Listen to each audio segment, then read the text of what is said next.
first time I met my girlfriend's childhood best friend, he proudly introduced himself as the ultimate fake baller investigator. Throughout the entire dinner, he couldn't stop lecturing me. Men really shouldn't overdress to look like someone they aren't. If Delilah hadn't explicitly told me you were her boyfriend, I would have definitely grouped you with all those fake rich guys I've exposed online. My girlfriend, Delilah, eagerly nodded along. You really do dress a bit too flashy, Noah. You should listen to Silas and tone it down. I couldn't even be bothered to argue with them. I made an excuse to go to the restroom, but right outside the door, I overheard Silas delivering his expert appraisal of me. Delilah, just look at how that man walks and talks. He's obviously been through one of those gold digger training camps. He only approached you for your money. Think about it. A Patek Philippe watch, a limited edition Louis Vuitton briefcase, and a multi-million-dollar sports car. How could a regular resident doctor ever afford that? My blood boiled, and I finally reached the end of my patience. I turned around, pulled out my phone, and called my mother, the richest billionaire in New York. Mom, wire me $10 million.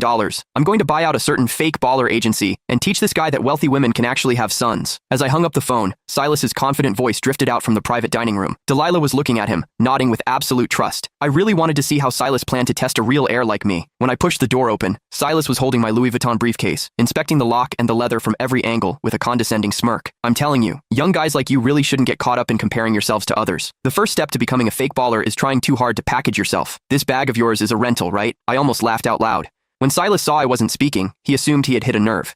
He put on an I knew it expression and shifted his gaze to my Patek Philippe watch. Can you let me authenticate that watch of yours? Don't get the wrong idea. I'm just worried you got scammed into spending real money on a fake. After all, the bag is already a knockoff. Delilah was already looking at me with deep suspicion. She gave me an order. Silas is just looking out for you. Hurry up and let him see it. If Silas actually appraised this as a fake, it would only prove that he was the real fraud here. I took off the watch, handed it to him, and smiled. Sure, this watch is a highly limited edition, so make sure you don't mess up your appraisal. Silas eagerly snatched the watch. As he examined it carefully, I clearly caught the flash of raw jealousy in his eyes. It was obvious he had already realized the watch was authentic, but he still opened his mouth to lie. Oh wow, Delilah. Your boyfriend is still trying to pass this off as a limited edition to get away with it, but it's actually just a cheap replica. I just have to ask. You're a young guy with an average family and an average job. Why are you buying these fakes just to stroke your ego? Don't tell me you thought you could use these knockoffs to trap a rich girl and drain her bank account? The belittling tone in his words couldn't have been more obvious. In an instant, the way the other people at the table looked at me changed from admiration to disgust. Delilah glared at me with sheer contempt, her voice dripping with disgust. How can you be so vain? And to think I actually believed you were different from other men. It turns out you all just want my money. Looking at her disgusted expression, my heart turned ice cold.